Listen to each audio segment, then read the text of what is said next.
In the 10th and 11th centuries, the Byzantine Empire reached its medieval golden age. This was a period of significant expansion, economic prosperity, and cultural revival. At the peak of this golden age, the Emperor Basil II doubled the empire's size, making Byzantium the most dominant power in the Mediterranean. Although this golden age was short-lived, Basil was regarded as a model emperor, and for his defense of Greco-Roman civilization, came to be seen in the same light as Greek heroes, such as Alexander the Great.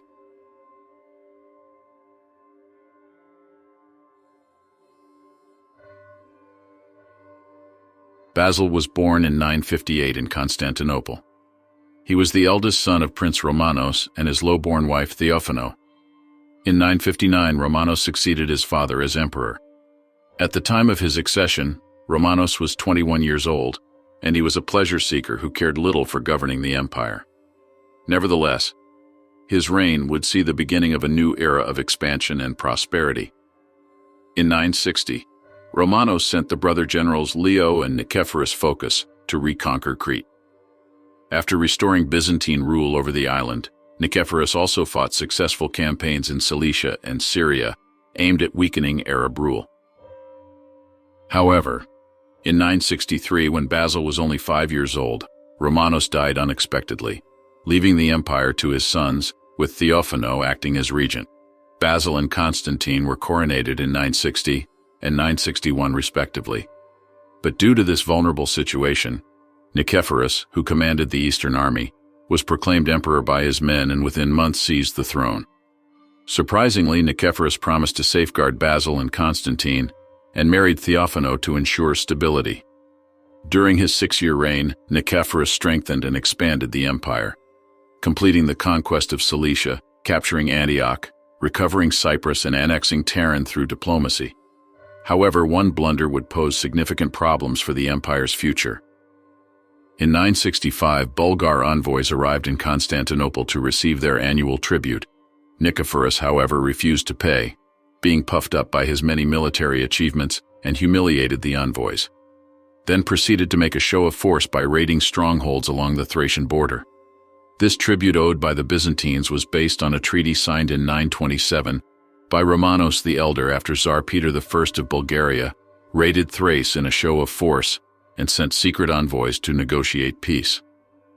After a devastating 14-year war during the reign of Peter's father Simeon the Great, the Byzantines were in no position to fight another prolonged conflict, and signed the peace treaty. The terms included the recognition of the Bulgar Tsardom as legitimate, the acknowledgement of the sovereignty of the Bulgar Patriarchate, an exchange of prisoners, the cession of lands, an annual tribute, and to finalize the treaty, Peter married the Byzantine princess, Maria Lekapane. 38 years later, the Byzantines had the upper hand. But instead of launching his own campaign, Nicephorus sent envoys to Sviatoslav, the Grand Prince of Kiev, offering to pay him 1,500 pounds of gold to invade Bulgaria. Sviatoslav accepted the offer hastily, and in the late spring of 968, he invaded Bulgaria with a massive army of 60,000 warriors. Within a year, Sviatoslav routed and defeated Peter's army and conquered northeastern Bulgaria. Alarmed by the speed of the Russian advance, Nicephorus sent envoys to the Pechenegs, offering a large sum of gold to attack Kiev. The Pechenegs also accepted the offer, but they were unsuccessful and were driven back into the steppe. In 969, Sviatoslav launched a second invasion of Bulgaria, which resulted in the abdication of Tsar Peter. His son and successor Boris II became Sviatoslav's vassal. After finding out that Nicephorus instigated the attack on Kiev, Sviatoslav formed a coalition with the Pechenegs and Magyars, and prepared to launch a retaliatory attack. Although he was an accomplished commander, Nicephorus was extremely unpopular on the domestic front for his attempts to interfere with church customs, his bad governance, and burdensome taxes. He also managed to make enemies with two famous generals by relieving them respectively for disloyalty. One of these commanders, John Tzimiskis, happened to be the empress's lover, as Nicephorus was celibate, and was recalled from his house arrest after Theophano pleaded with Nicephorus. Communicating through messengers, the couple then plotted the emperor's assassination. And on the night of December 11, 969, Tzimiskes, along with 5 men, including the general Michael Bortzes, were lifted through a tunnel into the emperor's palace, and with swords in hand entered Nicephorus's bedchamber, which was left unlocked by the empress. When they did not find him in the bed where they expected him to be, they thought they had been betrayed and would have leapt to their death if they had not come across a mannequin from the women's quarters and been led by him. They chanced upon the emperor lying on the floor, on a mattress of scarlet dyed felt and bearskin which he had received from his uncle, Michael Malenos, the monk. He had only just gone to sleep, and was not in the least aware of the arrival of those who were about to slay him. Tzimiskes aroused him with a kick. When he was awake, he placed his right elbow on the ground and raised his head just as Leo Abelantes struck him a terrible wound with his naked sword on his unprotected head, for his head covering had fallen off as he was getting up, and his skull was split. Then they got him up out of the bed and brought him to Tzimiskes, who was sitting on the imperial bed. They abused him, they reproached him, they cursed him, but the only thing he said was, "Lord, have mercy, and Mother of God, help." Finally, when the palace footmen got wind of what was going on, and a group began to form of would-be attackers, they slew him. They cut off his head and showed it through a window to those who were rushing to his assistance. These were so taken aback by this that it allowed Tzimiskes' party to do all they wanted to do, without fear or danger of reprisals. After exiling and dismissing most of Nicephorus's followers, Tzimiskes went to the great church to be crowned. However, he was denied by the Patriarch Polyeuctos, who demanded that the murderers be punished, so he ultimately blamed Theophano and banished her. And on Christmas Day 969, he was crowned emperor. Though their mother was deposed, Tzimiskes respected the rights of the sons of Romanos. Tzimiskes was known for his martial prowess and ability to adapt quickly and effortlessly in combat. Early in 970, the Russians, Pechenegs and Magyars, using Bulgaria as a staging ground, launched their invasion. But after being defeated near Arcadiopolis by the commander Bulgar-Slayer, the coalition retreated. Simultaneously, Tzimiskes was fighting the rebel, Bulgar-Slayer. But after securing victory, he led a counter-invasion into Bulgaria.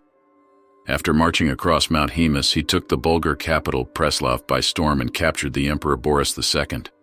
He then marched on Dorostolon, where he repeatedly defeated the Russians in pitched battles, devastating Sviatoslav's army and forcing him to sign a peace agreement. Upon his return to Constantinople, Tzimiskes celebrated a triumph and proclaimed Bulgaria annexed. But failing to conquer western Bulgaria, a noble family led by 4 brothers, David, Moses, Aaron, and Samuel, filled the power vacuum and began raiding border towns. Tzimiskes also campaigned in the east against the Buyids under Abbasid suzerainty and against the Fatimid Caliphate, conquering cities in Upper Mesopotamia, Syria, and advancing into the Holy Land. But on January 10, 976, Tzimiskes died mysteriously, and the sons of Romanos acceded to the throne. Basil, who had just turned 18, became the senior emperor, while Constantine renounced most of his privileges and accepted a subordinate position as co-emperor.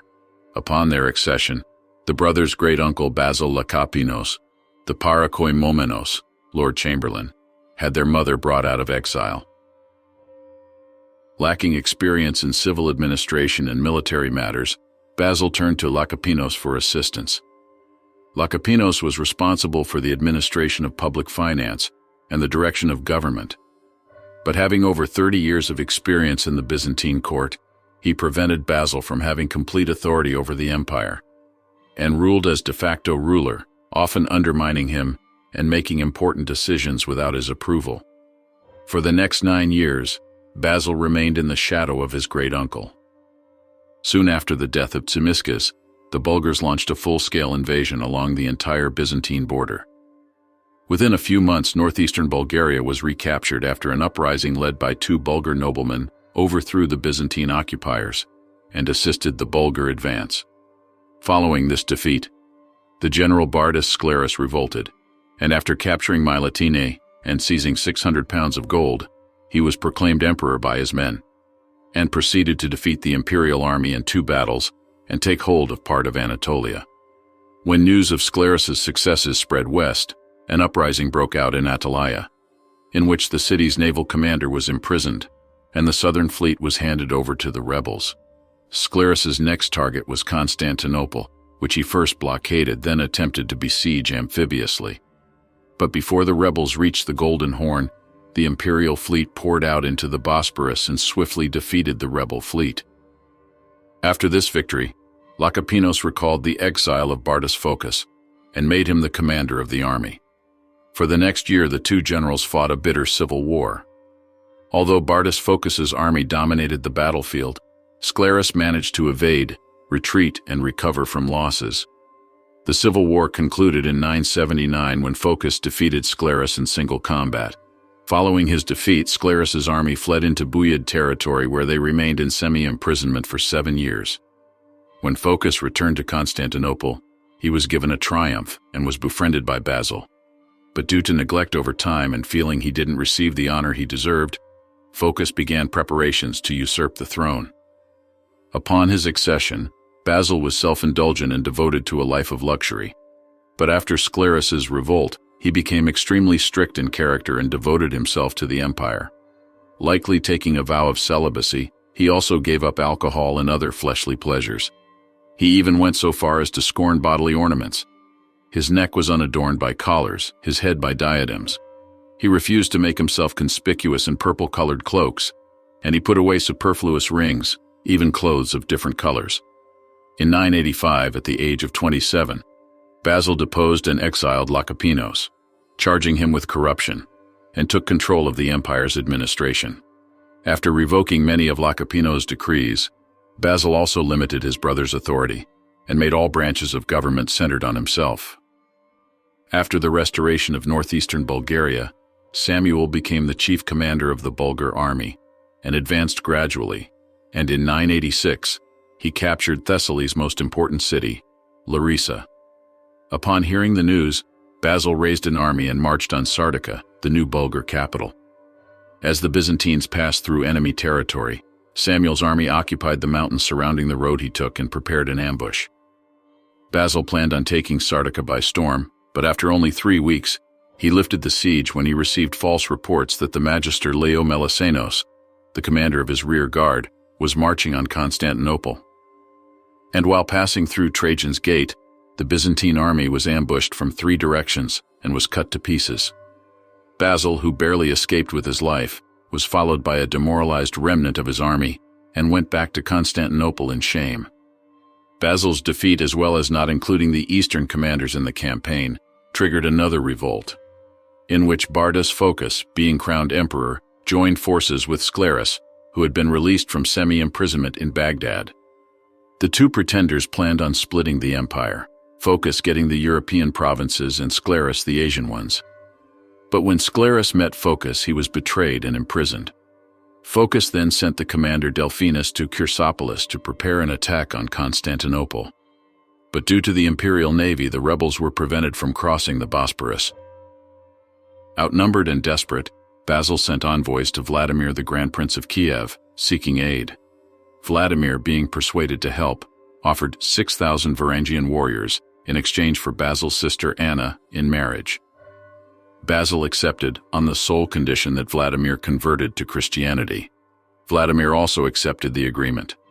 The Varangians arrived in Constantinople in the winter of 988, a year after the rebellion began, and after inspecting the warriors, Basil merged them with another mercenary force, forming a new imperial tagma. However, the terms would not be fulfilled by Basil until Vladimir captured Cherson in Crimea and held it ransom, forcing Basil to send his sister along with many priests to fulfill the agreement. After his baptism, Vladimir tore down pagan idols and converted his country. Basil's first use of the Varangian Guard was at Chrysopolis, where he and his brother led an ambush on Delphinus's camp and slaughtered many of the rebels. Delphinus, captured in the confusion, was hung to death. Basil then advanced on Phocas, who was besieging Abydos, and after a small engagement, Phocas charged Basil, challenging him to single combat. While Phocas was so boldly charging towards him, Basil rode out in front of his army too. He took his stand there, sword in hand. In his left hand he clasped the image of the Savior's mother. Phocas swept on like a cloud driven by violent winds, whirling over the plain. Meanwhile, those who were stationed on the flanks hurled javelins at him. Among others, slightly in front of the main army, was the Emperor Constantine, brandishing a long spear. After he had galloped forward some distance from his own men, Phocas suddenly slipped from his saddle and was thrown to the ground. Likely dying of a stroke, Phocas's army fled, and a great slaughter ensued. Upon hearing news of her husband's death, Phocas's widow released a half-blind Sclerus from prison to continue the rebellion. Meanwhile, Basil marched on David III of Tau for supporting the rebellion. After quickly defeating the Georgian army, Basil secured Tau as his inheritance upon David's death. A dozen years later, David was murdered by his nobles, and Basil marched into Tau to claim the territory. The local nobility accepted the emperor as their new ruler, and Tau was annexed without any opposition. Knowing he would likely be defeated in a pitched battle, Sclerus resorted to guerrilla tactics, disrupting communication, attacking convoys, and seizing merchandise headed to Constantinople. But by the autumn of 989, Basil convinced Sclerus to surrender after offering him the title of Curopalates and offering to grant immunity to the rebel soldiers. When Basil met Sclerus to finalize the agreement, he asked for advice in preventing another rebellion, to which Sclerus replied, "Cut down the governors who become overproud. Let no generals on campaign have too many resources. Exhaust them with unjust exactions to keep them busied with their own affairs. Admit no woman to the imperial councils. Be accessible to no one. Share with few your most intimate plans." After ending the civil war, Basil could now focus his forces on external threats. His ambition, in fact, was to purge the empire completely of all the barbarians who encircle us and lay siege to our borders, both in the east and in the west. In 991, after 2 years of preparation, Basil launched his long-awaited counteroffensive against the Bulgars. In the same year, he captured Tsar Roman, and over the next 4 years, he captured many fortresses and defeated Samuel in a pitched battle by the Axios River. His strategy was to launch year-round concentrated attacks, never relieving pressure. But in 995, Basil was once again diverted from Bulgaria when he received news that the Fatimid commander Manjutikan defeated the army of Michael Bortzes, the Dukes of Antioch, leaving the region in grave danger. Because of the urgency of the situation, Basil mounted his infantry of about 30,000 soldiers on mules, allowing the army to travel the over 700-mile journey in just over 2 weeks. With more than half of his army straggling behind, Basil arrived in Aleppo with about 17,000 soldiers, and Manjutikan, being caught by surprise, immediately fled to Damascus. Basil then raided Fatimid territory, ravaging lands as far south as Tripoli. After securing the region, he replaced Bortzes with a more aggressive governor and headed back to Constantinople. Though the Fatimids wanted to retaliate, their first fleet was destroyed in a disastrous fire while still in the Nile harbor, and most of the second fleet was destroyed in a storm, preventing them from reaching Syria in full force. Noticing systematic corruption on his way back to Constantinople, Basil passed a decree ordering the Anatolian aristocracy to return lands which they had no legal right to, thus greatly reducing their power. Fearing that this law might trigger another revolt, Basil remained in Constantinople. Meanwhile, the Bulgars were making incursions into Hellas and the Peloponnese, and managed to kill Gregory Taranatius, the Dux of Thessalonica, and capture his son Ashot. In his honorary captivity, Ashot had a profound impression on Samuel's daughter Miroslava. Likely being seduced, Miroslava begged her father to marry Ashot, and eventually being given no choice, he gave in. Samuel then stationed the couple at Dyrrhachium.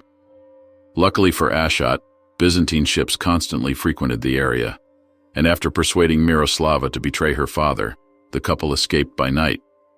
When they arrived in Constantinople, Ashot was brought to the emperor and gave him a letter from John Chryselius, Samuel's father-in-law, offering to hand over Dyrrhachium.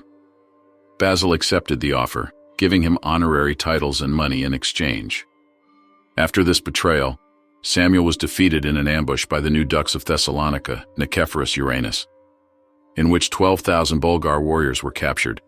Samuel was almost killed in this ambush, and only escaped by playing dead. So disastrous was this defeat that Samuel sued for peace. But not soon after, Tsar Roman died, allowing Samuel to proclaim himself Tsar and continue the war. Over the next 17 years, the armies of Byzantium and Bulgaria fought a bitter back-and-forth war of attrition, in which Samuel took back many fortresses and generally evaded the Byzantine forces. However, on July 29, 1014, Samuel would be dealt a severe blow, which marked the beginning of the end of his empire. When marching through the Bulgarian mountains, Basil was blocked from advancing by Samuel's army, which occupied a narrow pass and built a defensive wall. After an unsuccessful attack, Basil sent the commander Nicephorus Cepheus with a sizable force to outmaneuver the Bulgar army. After traveling south around a mountain and taking goat paths, Cepheus appeared at Samuel's rear and fell upon the unexpected enemy. Simultaneously, the main army attacked, attempting to destroy the defensive wall. Seeing that his father's army was surrounded, Samuel's son rescued him, and they fled the battlefield. After many of their fellow soldiers were cut down, and seeing no hope in the situation, the Bulgar army of 15,000 surrendered. When the captured soldiers were brought before Basil, he infamously ordered his soldiers to blind 99 out of every 100 men, leaving the lucky 100th man to be blinded in only one eye, to lead his companions back to their Tsar. This cold-blooded move would not only disable over half of the Bulgar army, but it would also create a burden for Bulgar society. When the 15,000 maimed warriors arrived at Samuel's palace in October, he suffered a heart attack and died 2 days later. Over the next 3 years, the Bulgarian state withstood Basil's advances, first under Samuel's son Gabriel Radomir, and then under Ivan Vladislav. But after Ivan was killed while besieging Dyrrhachium in February of 1018, Basil received mass surrenders. The kingdoms of Croatia, Serbia, Dalmatia, and Bosnia also offered their vassalage to Basil to avoid the same fate as the Bulgars. The last Bulgar holdout was in a secluded mountain area, in which the nobleman Ibatzis attempted to gain supporters and reconquer Bulgaria, as Samuel and his brothers had done over 40 years earlier. Basil first attempted to persuade him to surrender, but because Ibatzis stalled his answer, Basil sent assassins. The meat of this matter was made known to Eustathios Daphnomeles, the governor of Ohrid. So when the right opportunity presented itself, he took 2 of his most trusted servants into his confidence, revealed what he had in mind, and addressed himself to the task. Ibatzis was holding a public celebration of the feast of the Koimesis of the All-Holy Mother of God. On that day it was his custom to invite to a banquet not only his close neighbors and those of adjacent lands, but also many who came from a great distance. Off went Eustathios to the feast as a self-invited guest, and gave orders to the guards he encountered on the way to who he was, and that he was come to make merry together with the governor. Ibatzis was dumbfounded when they told him this, astounded that an enemy would come of his own volition and deliver himself into the hand of his foes. Yet he said the man should come, and when he arrived, gave him a warm welcome and joyfully embraced him. When the morning liturgy was concluded and all the guests had dispersed to their several lodgings, Eustathios approached Ibatzis and asked the others to stand back for a moment, as though he had something important and advantageous that he would like to discuss privately with him. Not suspecting any guile or deceit, but rather supposing that Eustathios wanted himself to become one of those who was supporting him in the uprising, Ibatzis told his servants to stand aside a little. He took his guest by the hand and led him into a garden of thick bushes, in which there was a recess from which no sound could be heard, so dense were the trees. When Eustathios was alone with Ibatzis in there, he suddenly threw him to the ground, planted his knee on the man's chest, for he was a strong man, and throttled him, calling his 2 servants to come quickly and help. They were standing by according to the pre-arranged plan, waiting to see what would happen. They came running as soon as they heard their master's voice, seized Ibatzis, and stuffed his tunic into his mouth to prevent him from calling out, thus summoning the crowd and frustrating the undertaking. They then blinded him and led him blind out of the garden into the courtyard, while they ran to the upper story of a high building, drew their swords and stood in wait for those who might attempt to follow them. A large crowd gathered when the matter became known, some with swords in their hands, some with spears, some with bows, some with stones, some with clubs, some with lighted torches, others with firewood. They all came yelling and shouting, "Let them be slaughtered, let them be burnt, let them be torn limb from limb, let them be buried with stones, these assassins and murderers, let there be no quarter for these wenches." Eustathius despaired of his life when he saw this onslaught, yet he called upon those who accompanied him to play the man and not to weaken, not to surrender and fall into the hands of those who sought their destruction, expecting to be delivered by them, only to receive a miserable and painful death. Leaning out of a window, he silenced the crowd with his hand and addressed these remarks to them. "As you are fully aware, you men who are assembled here, there was no personal enmity between me and your chief, because he is a Bulgar and I a Roman. Not a Roman living in Thrace or Macedonia, but a Roman of Asia Minor. Some of you know how far distant that is, and the more intelligent will perceive that I did not undertake this present task lightly or wantonly, but because something obliged me to do so. I would not have insanely thrown myself into the midst of such evident danger, and set such a low value on my life if there had been no other reason compelling me to embrace this undertaking.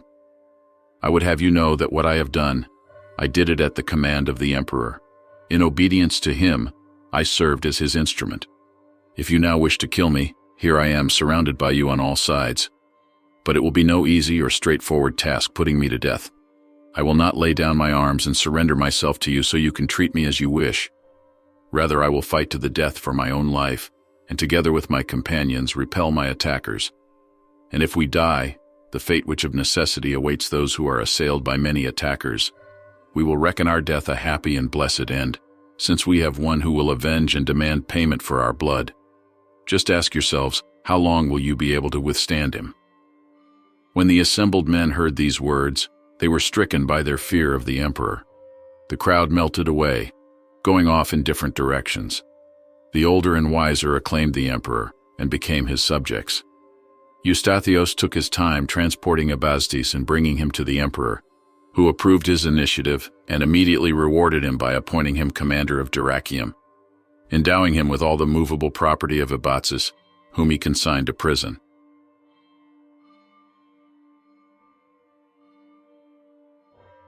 The war with Bulgaria lasted a total of 42 years, making it the longest war in Romano-Byzantine history. This attests to the endurance, patience, and perseverance of Basil in the Byzantine military, who, after having many setbacks, still managed to overcome and once again gain preeminence in the Mediterranean world. As he toured Bulgaria, Basil allowed the Bulgar nobility and military leaders to retain their positions under corresponding Byzantine titles, and he established new themes, appointing commanders and leaving behind garrisons in the major strongholds. To prevent future resistance, he leveled all the fortresses in Serbia and Saskos. He then traveled to Athens to give thanks to Mother Mary for his victory, then traveled back to the capital to celebrate his triumph.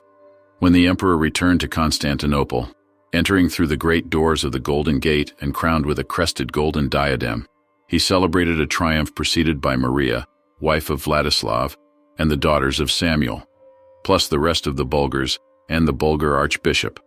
Thus he came, joyful and triumphant, and entered the great church where he sang hymns of thanksgiving to God, then went his way to the palace. In 1021, Basil campaigned against George I of Georgia. George was an ambitious king who sought to unite Georgia. In 1015 and 16, he invaded and occupied Tau, and later allied himself with the Fatimid Caliph al-Hakim for protection against Byzantine retaliation. This alliance prevented Basil from responding for nearly 6 years. But after the caliph's death early in 1021, Basil marched against the truce-breaker. After pushing the Georgians out of Tau, the armies of George and Basil met near Lake Palakazio, where after a hard-fought battle, George was defeated and forced to retreat northwards. Basil then wintered in Trebizond, where he received the surrender of George's ally Sennacherib, the king of Vespasian, and annexed the kingdom. In the autumn of 1022, Basil continued his campaign due to George stalling negotiations. Meanwhile, in Cappadocia, the generals Nicephorus Phocas and Nicephorus Xiphias started a rebellion because they had been excluded from the campaign. Their plan was to link up with the Georgians kill Basil, and replace him.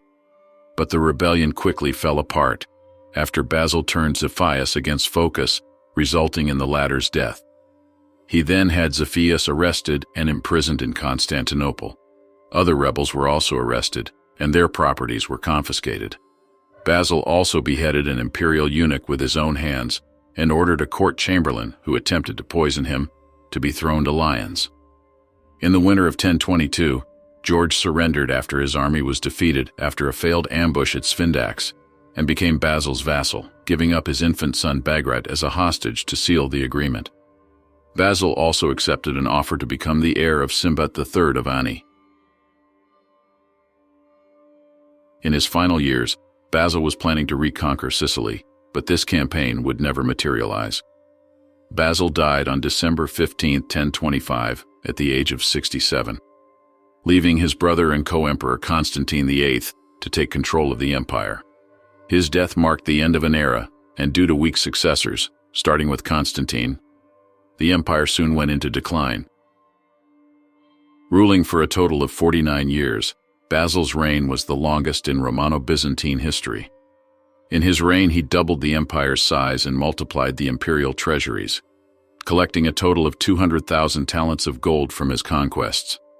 His wealth was said to be so vast that it could not fit in the imperial treasury, so he extended it, building underground spiral galleries. Instead of spending his treasures on luxuries, he reserved it for future emperors. Aside from his personal wealth, the empire became one of the wealthiest and most prosperous of its time, due to increases in agriculture, trade, and industry. By implementing tax reforms and imposing strict tax collection, Basil amassed significant wealth for the empire, which he used to strengthen the military, support public works, such as the aqueduct of Valens, and promote arts and education.